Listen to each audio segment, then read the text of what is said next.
নমস্কার।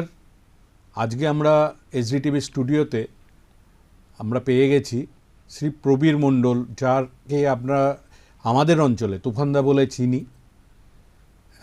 এতদিন তিনি সাধারণত যারা প্রার্থী হয়েছেন সেই প্রার্থীদের সমন্বয়ক হিসাবে বা কোঅর্ডিনেটর হিসাবে বা সেই প্রার্থীর ভোটের সমস্ত কর্মসূচি দেখাশোনা সব কিছু তিনি করতেন।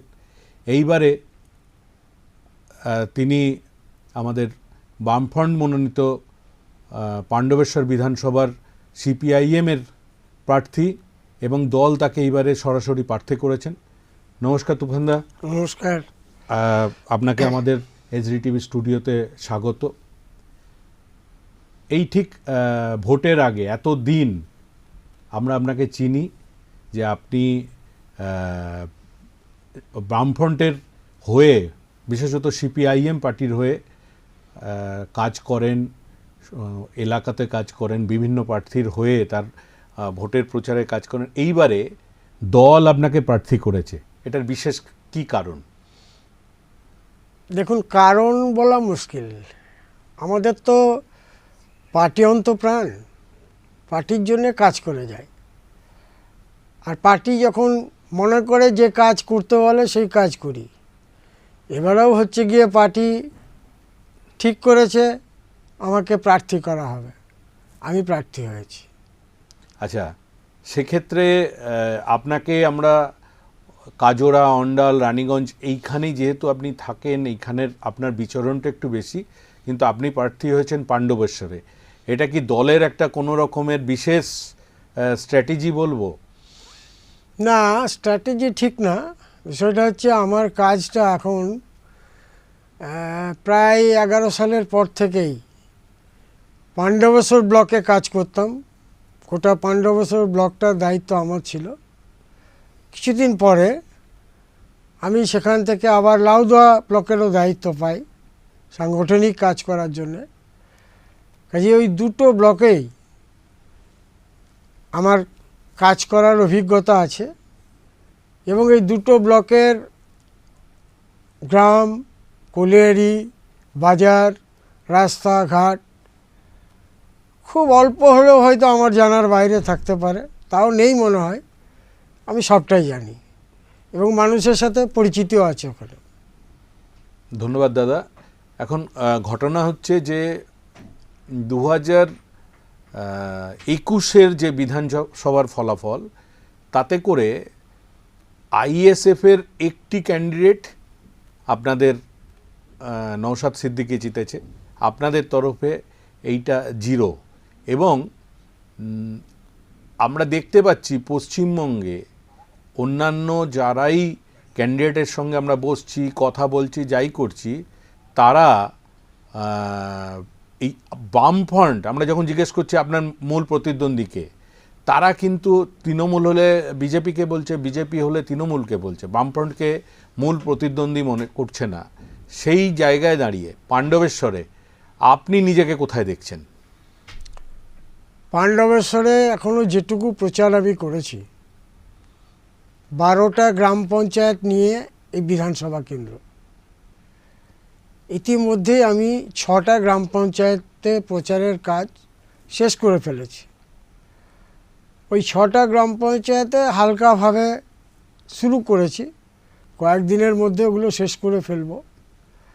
আমার যে অভিজ্ঞতা, যে মানুষ একটা পরিবর্তন চাইছে, এই সরকারকে মানুষ আর দেখতে চাইছে না। এদের বিরুদ্ধে নানান কুৎসা, আমি সেগুলো আর বলতে চাইছি না, এগুলো মানুষ বলছে। একটা পরিবর্তন চাই। আমাদের কাজটা এই সময়ে, আমরা মানুষকে বলছি পরিবর্তনটা বাম পথেই হোক, বামেরাই একমাত্র যোগ্য পরিবর্তন করে রাজ্যের উন্নয়নকে এগিয়ে নিয়ে যেতে পারবে। আচ্ছা, আপনারা তো চাইবেন, আপনি যেহেতু প্রার্থী, আপনি চাইবেনই মানুষ বামফ্রন্টকে ভোট দিয়ে জেতাক, বামফ্রন্ট সরকারে আসুক। কিন্তু জনগণের যে সমীক্ষা বলবো না, জনগণ যেটা বলছে এবং ক্যান্ডিডেটরা যেটা বলছে, তাতে করে তাদের যে লড়াই, সেখানে বলছে যে সবসময় বামফ্রন্ট মানে তৃতীয় জায়গাতেই থাকবে। আমি ধরে নিচ্ছি কোনো কারণে আপনি যে ভোটটা পাবেন, যতটাই পান, সেটাতে আপনার কি মনে হয় কে সব থেকে বেশি ক্ষতিগ্রস্ত হবে, বিজেপি না তৃণমূল? আমার অভিজ্ঞতা কিন্তু অন্যরকম। আমি প্রার্থী হয়েছি মানে কে ফার্স্ট হবে কে সেকেন্ড হবে জন্য নয়, আমি ফার্স্ট হব, আমি জয়লাভ করব, এটা ভেবেই প্রার্থী হয়েছি এবং সেইভাবেই কাজ করছি, সেইভাবেই মানুষের সাড়া পাচ্ছি। ধন্যবাদ দাদা। এই আপনাদের সঙ্গে আসন সমঝোতায় অ্যালায়েন্স হিসাবে আইএসএফ আছে।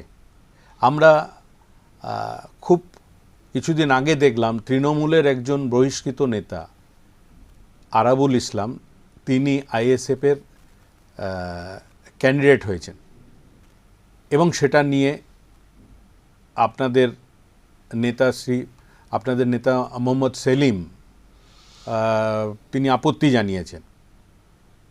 এখন ঘটনা হচ্ছে, যে লোকটা এতদিন বিতর্কিত ছিলেন সেই লোকটাই আইএসএফে জয়েন করলেন এবং সেই লোকটা দাঁড়াচ্ছেন এবং হয়তো আপনাদেরকেও তার সমর্থনে প্রচার করতে হবে। এই আপত্তি বা সমর্থনে যাওয়া, আপনি কোন দিকে থাকবেন? এই বিষয়ে আমার যেটা বলার, একটা জায়গার থেকে একটা জোট হয়েছে। বিষয়টা হচ্ছে বামফ্রন্ট আমরা আছি, একসঙ্গে আছি। নতুন করে আমাদের ভাবনা হয়েছিল যে এদেরকে হারানোর জন্য আমাদের সঙ্গী আরও বাড়াতে হবে। আমরা বলেছিলাম বামফ্রন্টের বাইরের বাম যারা আছে তাদেরকেও যুক্ত করব। এরপরেও যারা নিজেদেরকে সেকুলার মনে করে তাদের সঙ্গেও আমরা একসঙ্গে মিলেমিশে ঐক্য গড়ে কাজ করব। পরবর্তী সময়ে জানেন যে জাতীয় কংগ্রেস ঘোষণা করে যে আমরা এককভাবে লড়াই করব। এরপরে বাম দলগুলির বৈঠক হয়, বামফ্রন্টের সিদ্ধান্ত হয় যে আমরা সিপিআইএমএল লিবারেশন, বামফ্রন্টের বাইরের বাম যারা, তাদের সঙ্গে যুক্ত হই। আইএসএফের সঙ্গে কথাবার্তা ছিল, এই প্রশ্নে কিছু প্রশ্নও ছিল বামফ্রন্টের মধ্যে। সমস্ত প্রশ্নকে মিটিয়ে নেওয়ার পরে আইএসএফের সঙ্গেও আমাদের জোট হয়েছে। এখন প্রশ্ন হচ্ছে, মোহাম্মদ সেলিম যেটা বলেছেন ঠিক কথাই বলেছেন, যে প্রার্থীকে নিয়ে এত বিতর্ক, যে মানুষকে নিয়ে এত বিতর্ক, তাকে প্রার্থী না করাই উচিত। আমিও মনে করি মোহাম্মদ সেলিম ঠিক কথাই বলেছেন। আবার উল্টো দিকে যখন একটা জোট হয়, সেই পার্টি কি সিদ্ধান্ত নেবে, সেই দল কি সিদ্ধান্ত নেবে, সেটা তার উপর নির্ভর করে। তার মাঝে আমার কথা বলা বা বাধা দেওয়াটা কতখানি জায়গা আছে আমি জানি না। যতক্ষণ বলার ততক্ষণ কিন্তু আমাদের পার্টির রাজ্য সম্পাদক মোহাম্মদ সেলিম সমানে বলে গেছেন কোন জায়গায় আমাদের ডিসপুট আছে, কোন জায়গায় মানুষ গ্রহণ করবে না, সবটা বলেছেন। কাজে এই বিষয়ে আর বিতর্ক আমার মনে হয় এখন আর নেই। এখন সবাই আমরা লড়াইয়ের ময়দানে আছি, একসঙ্গে লড়াই করছি। একটা কথা খুব প্রচলিত আছে, তৃণমূল থেকে যদি কেউ দল ছেড়ে বিজেপি যায় তো বলা হয় যে ওয়াশিং মেশিনে ধুয়ে গেছে। আবার বিজেপি থেকে যে মাত্র তৃণমূলে গেল সে গালিগালাজ বন্ধ হয়ে যায়। আরাবুল ইসলাম সম্পর্কে আপনারাও প্রচুর, আপনাদের অভিজ্ঞতা খারাপ এবং আপনারা তার বিরুদ্ধেই বলেছেন। আজকে শুধুমাত্র আইএসএফের সঙ্গে সমঝোতার জন্য আপনাদেরকেও এটা ঢোক গিলে নিতে হচ্ছে এবং আপনারা যেহেতু ইলেকশন এসে গেছে, আপনারা এইটা নিয়ে আর কথা বাড়াতে চাইছেন না। মানে জনগণ কি বার্তা নেবে আপনাদেরকে? যেখানে আমরা দেখেছি আপনারা কিন্তু এত দলের অবস্থা খারাপ সত্ত্বেও বহু বড় বড় নেতাকে যেমাত্র তার নামে বিতর্ক এসছে তাকে কিন্তু আপনারা সাসপেন্ড করে দেন বা তার কাছে কৈফিয়ত চেয়ে বসেন, তাকে বহিষ্কৃত করেন বা বসিয়ে রেখে দেন।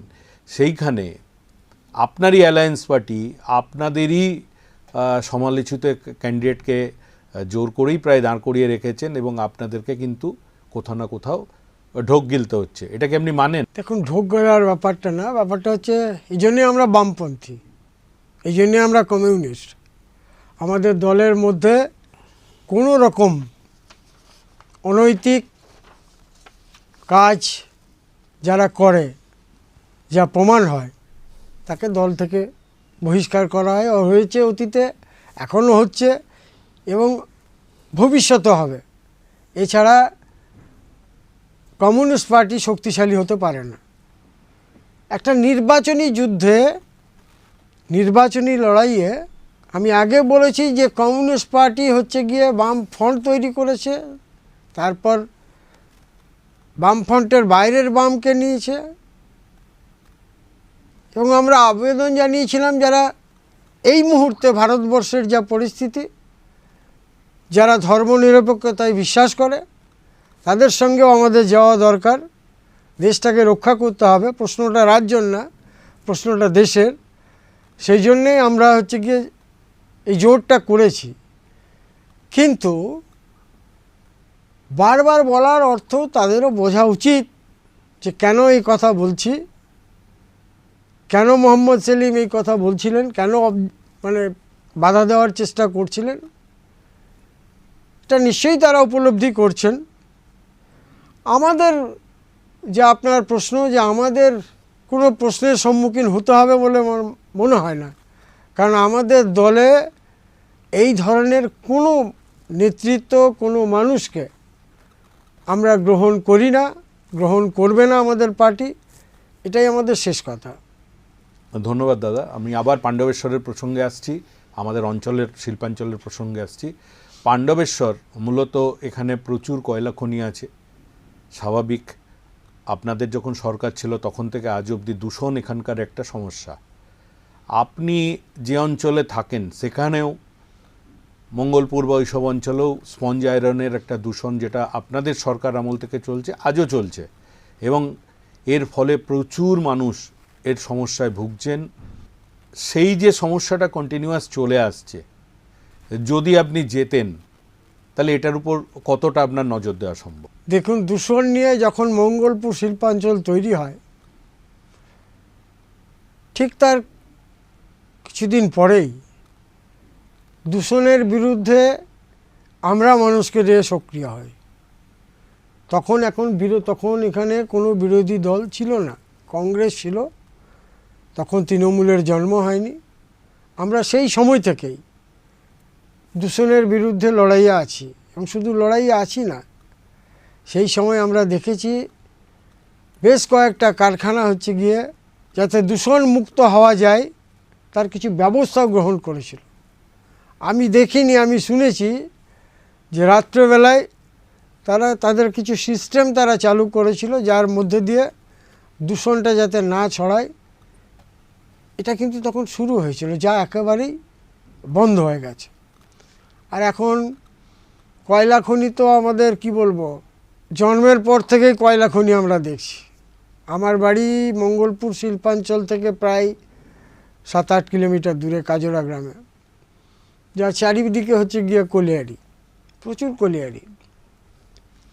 আমাদের তখন ঘড়ি থাকতো না, আমরা ওই কলিয়ারির সিটি বাজলেই বুঝতাম সকাল 8টা বাজে, বেলা 4টে বাজছে, রাত্রি 12টা বাজছে। এই জন্মের পর থেকে এটা দেখে আসছি। এই দূষণের ব্যাপারেও আমাদের লড়াই আছে। আমরা বিভিন্ন জায়গায়, আমাদের নেতৃত্ব বিভিন্ন সময়ে, সে হারাধন রায়ের সময় থেকে হারাধন বাবু এর বিরুদ্ধে চরম লড়াই লড়েছেন, যার কাগজপত্র আমাদের ট্রেড ইউনিয়ন অফিসে এখনও আছে এবং সুপ্রিম কোর্ট পর্যন্ত গেছেন। Lower court, high court, supreme court পর্যন্ত এই লড়াই গেছে। লড়াইয়ে আছি। আমরা যদি জয়লাভ করি আবার আমরা লড়াই করব। এটাকে বন্ধ করতে হবে। এটা দিয়ে মানুষের জীবন ধ্বংস করা যাবে না। শিল্প হোক, আমরা চাই শিল্প হোক, আধুনিক প্রযুক্তিতে শিল্প হোক। শিল্প বিরোধী তো আমরা নই, শিল্প তো আমরাই গড়েছিলাম। কে গড়েছিল? যখন সারা রাজ্য জ্বলছে তখন অন্ডালে তাপবিদ্যুৎ কেন্দ্র আমরাই করেছিলাম। এই যে অ্যারোসিটি কে করেছিল? আমরাই হচ্ছে গিয়ে জমি অধিগ্রহণ করিয়েছিলাম, গ্রামের মানুষের সাথে কথা বলে আলাপচারিতায় তাদেরকে একটা জায়গায় এনে করিয়েছিলাম। আজকে তো এসব হয় না, এসব বন্ধ হয়ে গেছে। কাজে আমরা শিল্প বিরোধী নই, শিল্প হোক কিন্তু মানুষের জীবনকে রক্ষা করে শিল্প চলুক। ধন্যবাদ দাদা। আমরা একটা বিজ্ঞাপনের বিরতি নিয়ে নিচ্ছি, আপনারা সঙ্গে থাকুন। শ্রী প্রবীর মণ্ডলের সঙ্গে এই আলোচনা, এই সাক্ষাৎকার চলতে থাকবে। ফিরে এলাম বিজ্ঞাপন বিরতির পর। দাদা, একটা কথা বাজারে প্রচারিত আছে যে বামের ভোট রামে, এবং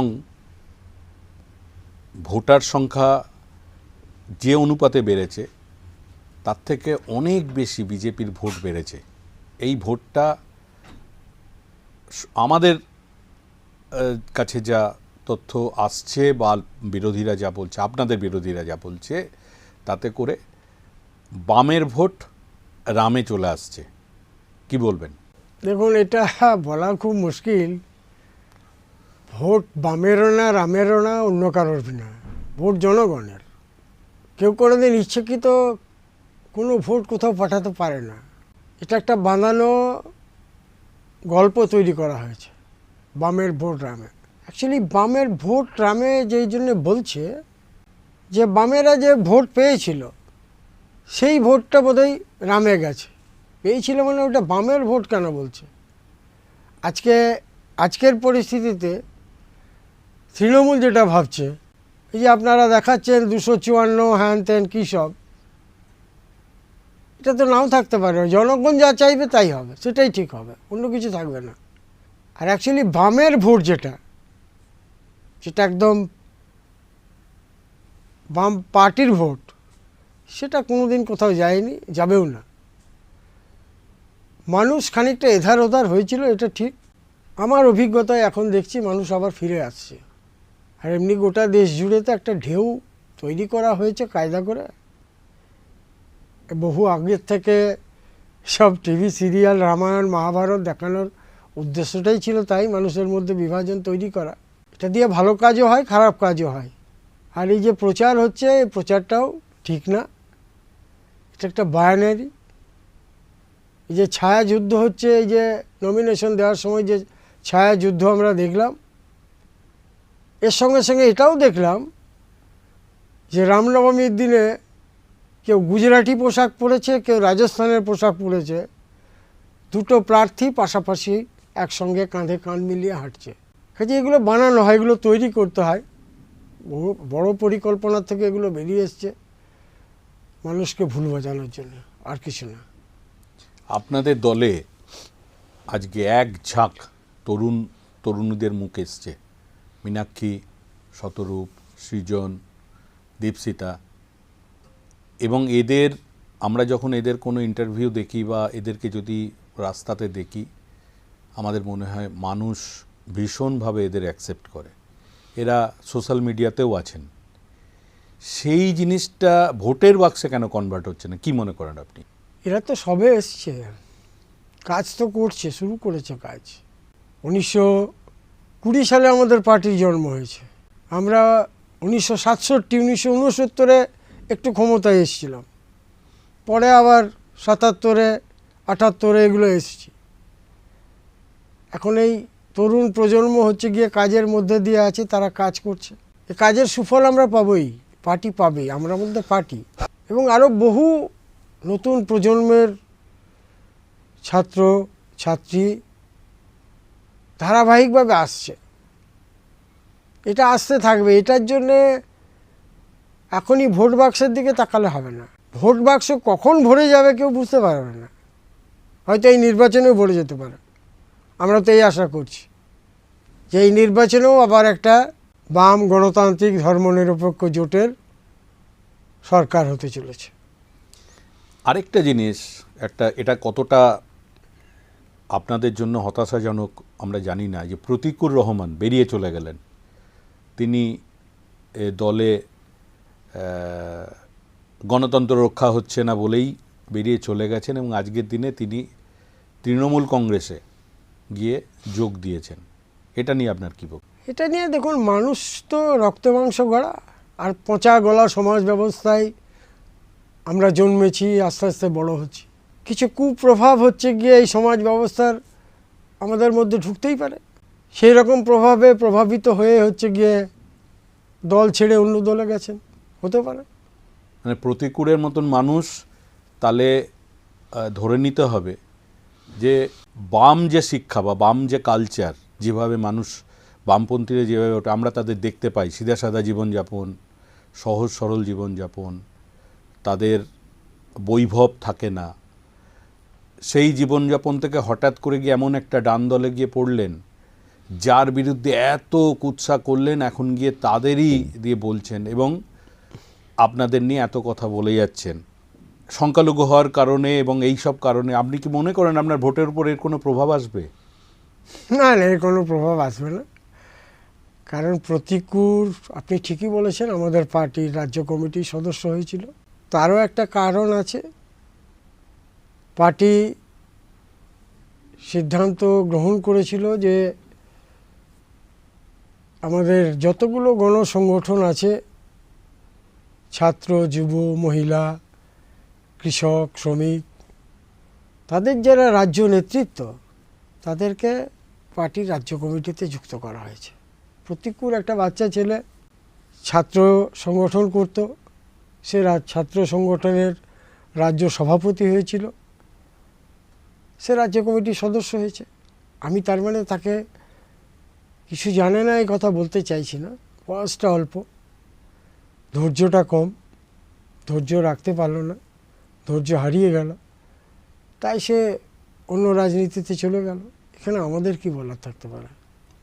তুফানদা, আমরা জানি আপনি ট্রেড ইউনিয়নের সঙ্গেও যুক্ত ছিলেন বা আছেন, কিন্তু আজকে পশ্চিমবঙ্গের যে হাল, এখানে শ্রমিকদের আন্দোলন মোটামুটি বা আন্দোলনের নামে ধর্মঘট মোটামুটি বন্ধ করে দেওয়া হয়েছে, এবং কলকারখানাগুলোতে ট্রেড ইউনিয়নের যে ভূমিকা, সেটা খুব ছোট হয়ে আসছে বা নগণ্য হয়ে যাচ্ছে, বা তাদের স্বার্থ রক্ষার জন্য যে আন্দোলন, সেটা সেইভাবে দেখা যাচ্ছে না। এটার কারণ কি বলবেন? আমি ট্রেড ইউনিয়নের সঙ্গে যুক্ত, মানে আমি এই জেলার সিআইটুর জেলা সম্পাদক। আমাদের রাজ্য সম্পাদক মণ্ডলী 35 জনের আছে। আমি সেই রাজ্য সম্পাদক মণ্ডলীর সদস্য। আমি কেন্দ্রীয় কমিটির কাউন্সিল মেম্বার।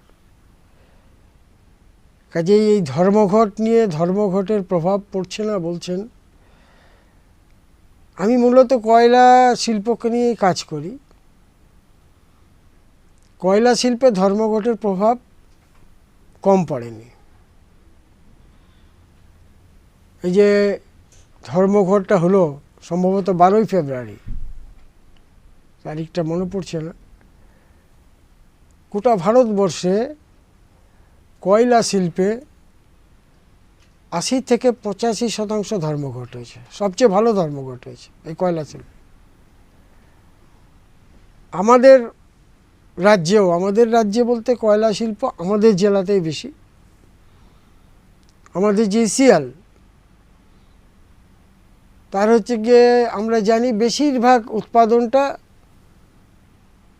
ঝাড়খণ্ড থেকে হয়, কিন্তু বাংলায় যেটা আছে আন্ডারগ্রাউন্ড যে মাইন্সগুলো, সেগুলো বিলুপ্তির পথে বন্ধ হয়ে যাচ্ছে। ওসিপি অনেক হচ্ছে। এখানেও ধর্মঘটটা খারাপ কিছু হয়নি। এখানেও আমাদের এই বাংলা ভাগে 8টা কলিয়ারিতে 100% ধর্মঘট হয়েছে। আমি যে এলাকায় থাকি তার পাশেই এই কলিয়ারিতে 100% ধর্মঘট হয়েছে। টোটাল বাংলার যে কলিয়ারিগুলো পড়ছে তাতে প্রায় 35-40% ধর্মঘট হয়েছে। ঝাড়খণ্ডের পার্টে 85% ধর্মঘট হয়েছে।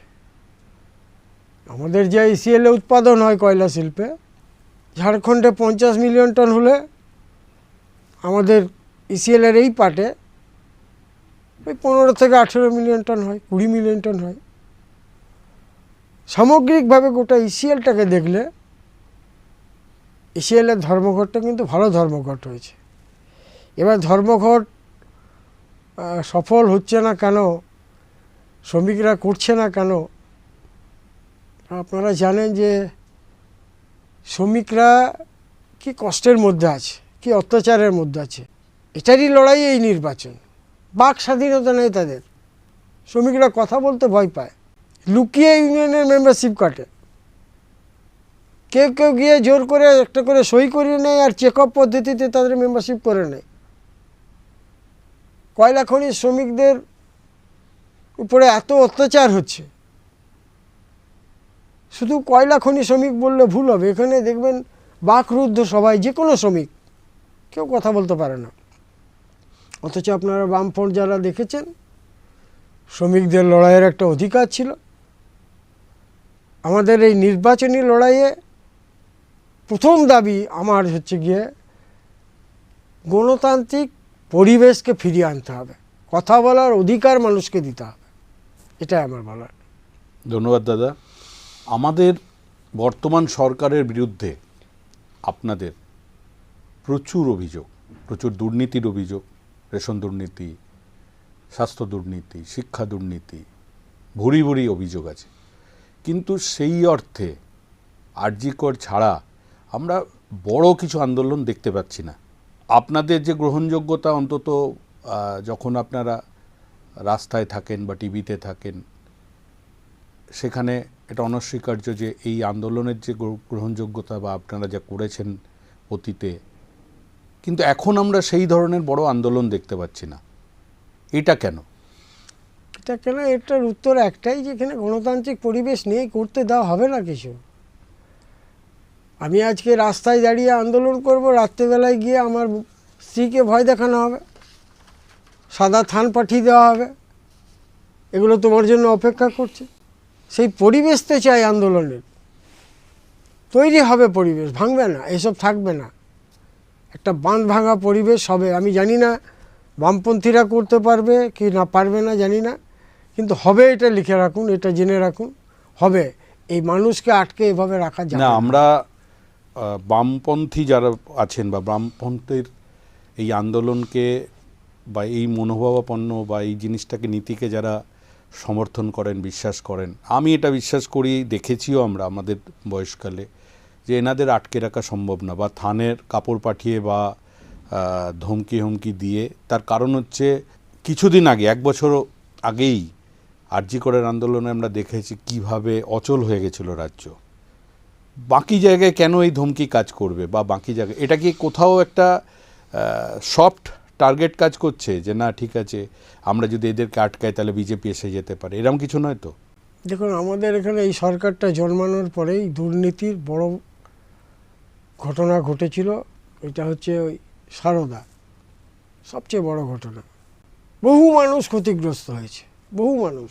আন্দোলন শুরু হয়েছিল, তখন মুখ্যমন্ত্রীকে বাধ্য হয়ে তার কাছের লোকদের বিরুদ্ধেই ব্যবস্থা, লোক দেখানো যাই হোক, একটা ব্যবস্থা গ্রহণ করতে হয়েছিল। ঘটনা যদি একটু ভাবেন তাহলে বোঝা যাবে কি আছে।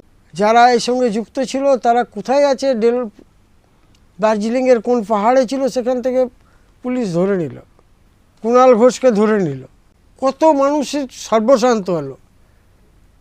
সিগারেটের উপরে ট্যাক্স বাড়ানো হলো, এই টাকা দিয়ে আমরা ফেরত দেবো, কোনো মানুষ ফেরত পায়নি। আপনি জানেন না, আমাদের কোলিয়ারি এলাকায়, আমাদের গ্রামে, আমি আমার গ্রামে রিটায়ার্ড করা মানুষগুলো মুখ বধির হয়ে গেল।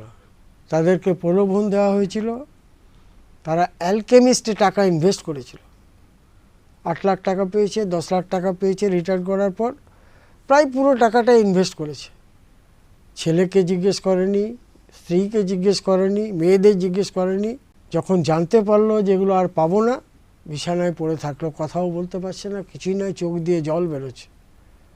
পরে বাড়িতে দেখা গেল একটা কাগজ আছে, ও পেয়েছিল 12 লাখ টাকা, 8 লাখ টাকা অ্যালকেমিস্টে জমা করেছে। এরকম ভুরি ভুরি মানুষ আছে আমাদের কয়লা অঞ্চলে যারা সর্বশান্ত হয়ে গেছে, কোনো সুরাহা হয়নি। এরকম একটা পরিবেশ আপনাদের মনে আছে যে একটা সময় ছিল একটা কার্টুন লেখার জন্য একজন শিক্ষককে জেলে ঢুকতে হয়েছিল, অম্বিকেশ মহাপাত্র। এখন পারছে হাজার হাজার কার্টুন বেরিয়ে গেছে, তার চলন বলন, কথাবার্তা, তাদের কর্মকাণ্ড সব সময় সোশ্যাল মিডিয়ায় পোস্ট হচ্ছে, আর তো আটকাতে পারছে না, আটকানো যায় না। আপনি যেটা জানতে চাইছেন সামগ্রিকভাবে সেটাও আটকানো যাবে না, অপেক্ষা করুন, লড়াই জারি আছে। সবার তো পশ্চিমবঙ্গবাসীর অনেকের এই কষ্ট আছে, অনেকেই জানেন এই দুর্নীতি বা এটা চলছে। তা সত্ত্বেও 2011, 2016, 2021 3 বছরে এই সরকার বিপুলভাবে আমাদের পশ্চিমবঙ্গে এসছে। ভোটের যে ব্যালট বাক্স সেখানে এটা প্রতিফলিত হচ্ছে না কেন, কি মনে হয় আপনার? ভোটের ব্যালট বাক্সে মানুষ ঢোকার আগেই বাকরুদ্ধ। আমি ইলেকশন এজেন্ট থাকার সুবাদে বেশ কয়েকটা নির্বাচনে আমি দেখেছি, বোতাম টেপার ওখানে একজন দাঁড়িয়ে আছে, তার বাড়ির থেকে শুরু হয়েছে চমকানো, গেটে ঢুকছে চমকানো, বুথে ঢুকলো তখনও পোলিং এজেন্ট যারা আছে চোখ দেখাচ্ছে, আর যেখানে বোতাম টিপবে সে বলছে ওইটাতে দাও। মানুষ কোথায় ভোট দেবে? তো এটা আপনি বলবেন আমাকে যে আপনাদের পোলিং এজেন্ট থাকে না? থাকে। পোলিং এজেন্টদের যদি 4টে চেয়ার থাকে, ওরা 3টে চেয়ার হচ্ছে গিয়ে নির্দল প্রার্থী দিয়ে ইলেকশন এজেন্ট বসিয়ে, আমাদের পোলিং এজেন্টকে মাঝে বসিয়ে সব সময় হচ্ছে গিয়ে তার সঙ্গে এইসব ব্যবহার শুরু হয়ে যাচ্ছে, সে নীরব থেকে যাচ্ছে, যা খুশি ভোট আছে। অ্যাকচুয়ালি পোলিং পার্সোনাল যারা, তারাও নির্বাক থাকে, একটা কথা বলে না। আমি বুথে ঢুকে দেখেছি, জিজ্ঞাসা করেছি কেমন হচ্ছে, বলেছি, চুপচাপ।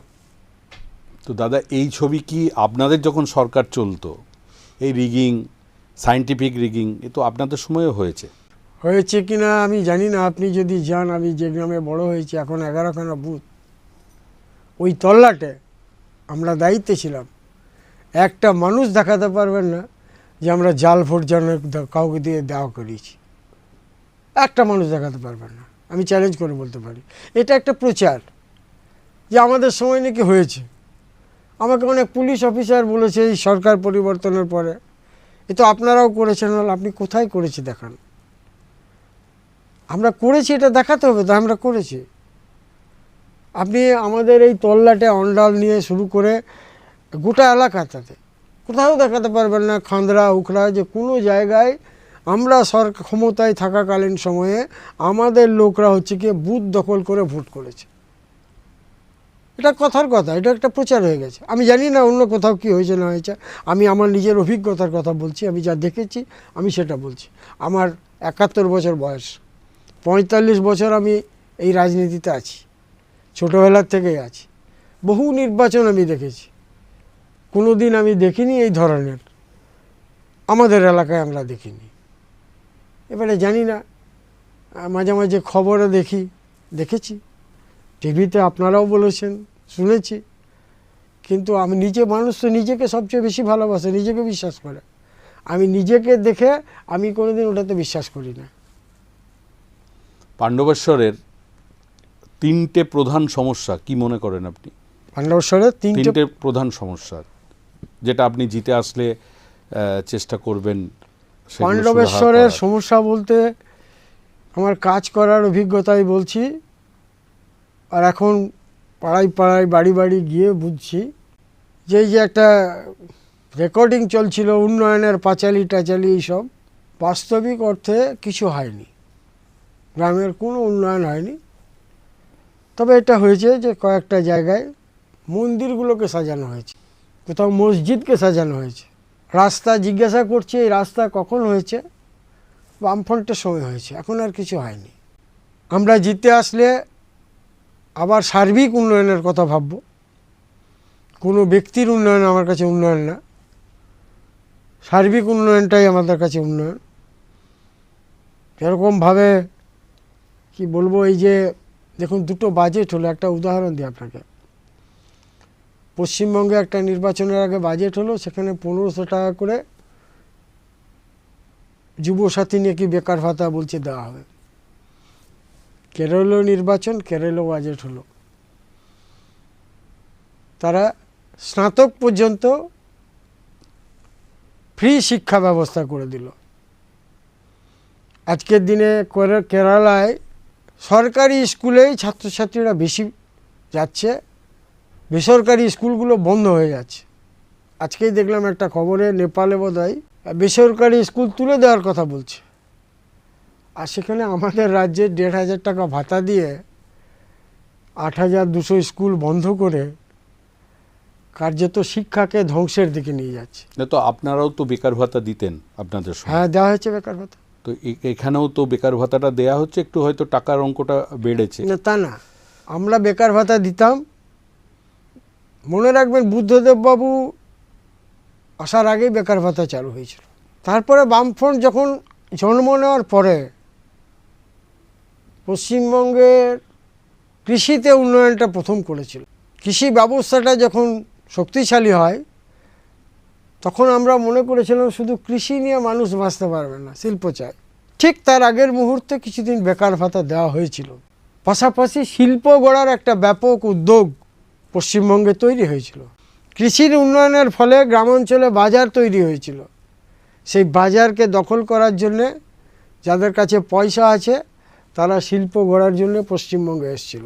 আপনারা জানেন যে আমাদের জেলায় সালানপুর থেকে শুরু করে একেবারে কাঁকসা পর্যন্ত, জামুরিয়া, রানীগঞ্জ, অঙ্গদপুর, দুর্গাপুর, সমস্ত জায়গায় প্রচুর শিল্প হয়েছিল। আজকে যা হয়েছিল সেগুলো সব খুঁজে পাবেন না, অনেকগুলো বন্ধ হয়ে গেছে, না চলছে। দাদা, আপনাদের সময়ে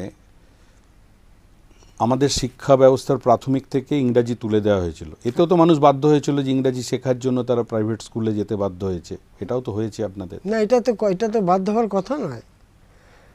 বলছে যে আপনি যতই ওই দোকানের ডাক্তারের লেখা দুধ খাওয়ান, মায়ের দুধটাই সবচেয়ে বেশি কার্যকরী। সে সময় জ্যোতি বসু বলেছিলেন যে মাতৃদুগ্ধ খেয়েই তাকে সুস্থ করতে হবে।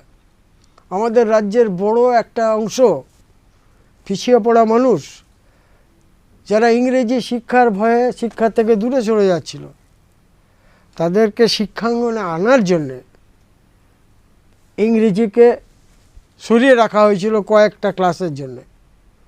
এটা প্রচার হয়েছে অন্যভাবে, ইংরেজি পুরোপুরি তুলে দেওয়া হয়েছে এটা না। স্কুলে ইংরেজি পড়ানো হয়েছে 5 ক্লাস থেকে, 5 থেকে। প্রাথমিকে বলেছিল মাতৃদুগ্ধ খাক, একটু সুস্থ হোক, সবল হোক। তারপরে আপনাদের তরফে কম্পিউটারকেও ব্রাত্য করে দেওয়া হয়েছিল, যেটা আজকে অপরিহার্য। কম্পিউটারও ব্রাত্য ছিল। অপরিহার্য, ঠিকই বলছেন, অপরিহার্য। কত মানুষের কাজ গেছে বলুন তো কম্পিউটার চালু হওয়ার জন্য। গোটা পৃথিবীতে টেকনোলজিকে তো আটকে রাখা যাবে না, নিশ্চয়ই যাবে না, কিন্তু বিকল্প কাজের ব্যবস্থা। আজকেও আপনাকে টেকনোলজির সাহায্য নিতে হচ্ছে, কিন্তু বিকল্প ব্যবস্থা তো করতে হবে কাজের। মানুষ করবে কি? যেখানে 10টা লোক কাজ করতো সেখানে একটা লোক কাজ করবে, 9টা লোক কে খাবে? আর আরেকটা জিনিস হচ্ছে তুফানদা, সেটা হচ্ছে যেমন এটা ঠিক কথা, পশ্চিমবঙ্গে কৃষি এবং শিল্প প্রচুর হয়েছিল।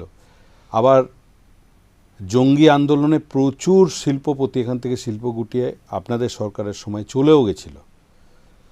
রেগুলার ধর্মঘট, শিল্প আন্দোলন এগুলোও হয়েছে। একটা ভালো জিনিসের পাশাপাশি শিল্প ধর্মঘটের জন্য এখানে প্রচুর কর্মসংস্থান নষ্ট হয়েছে, বহু বড় কোম্পানি উঠে চলে গেছে। আর আরেকটা জিনিস হচ্ছে, যেটা জনগণ বলেন, অনেকে বলেন, আমরাও চোখে দেখতে পাই, যে আজকের যে সরকার সেটা বামফ্রন্ট সরকারই একটা মানে আরেকটু বড় সংস্কার করে এগিয়ে এসছে। এখান থেকে অনেক শিল্প যেমন চলে গেছে, তেমনি তারা আবার টাটাকে শিল্প করতে দেননি, জঙ্গি আন্দোলন করেছেন। এখানে আপনারা বেকার ভাতা 1000 টাকা দিয়েছেন, তারা 1500 টাকা করে দিয়েছে। তবে তুফানদা, এই যে স্বাস্থ্যসাথী, সবুজ সাথী বা এই যে লক্ষ্মীর ভাণ্ডার, এটাই কি চোখে দেখেন? এটা ঠিক দেওয়াটা, না এটা দেওয়া উচিত নয়?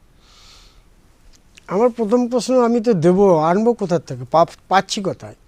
আমি যে কাউকে দেবো টাকাটা আর্নিং সোর্স অফ আর্নিংটা তো আমাকে দেখতে হবে। এখানে তো শিল্প গড়ে উঠছে না, সরকারি কোনো রোজগার নেই। কাজেই উল্টে একটা বাচ্চা যখন জন্ম হচ্ছে, তার নাভি কাটার জন্য যে ব্লেডের দরকার, সেইটার থেকে ট্যাক্স বসানো শুরু করে একজন মানুষ যখন মারা যাচ্ছে তখন যে সাদা নতুন বস্ত্র দেওয়া হয় তার ট্যাক্স, মানে অ্যাকচুয়ালি একজন জন্ম থেকে মৃত্যু পর্যন্ত মানুষ যা ব্যবহার করে সবটার থেকে ট্যাক্স নিয়ে এই দাতা কর্ণ সাজার কী দরকার? ট্যাক্সটা কম হতো তো মানুষ তো লাভবান হতো। মানুষ বুঝতে পারছে না উল্টো দিক দিয়ে কী হচ্ছে। আজকে একটা বাচ্চা জন্ম যখন হবে পশ্চিমবঙ্গে, 80,000 টাকা মাথার উপর দেনা নিয়ে জন্মগ্রহণ হবে। 8 লাখ কোটি টাকা দেনা পার করে গেছি আমরা, যেটা স্বাধীনতার পর থেকে 52 সাল থেকে শুরু করে 2011 সাল পর্যন্ত 1,93,000 কোটি টাকা ছিল। আর এই 15 বছরে সেটা 8 লাখ কোটি টাকা পেরিয়ে গেছে। ওই যে আমরা বললাম, যখন আপনারা গেছেন তখনও পশ্চিমবঙ্গের মাথাতে দেনা ছিল। ওই আপনারা যেটা করেছেন, আমরা বলছি যে সেইটাকেই একটু বড় সংস্কার হিসাবে এই সরকার চলছে। কি করে চলছে? দেখুন, পশ্চিমবঙ্গের দেনাটা ছিল, কিন্তু দেনাটার নেওয়ার দায়বদ্ধতাও ছিল। টাকাটা কোথার থেকে আসছিল?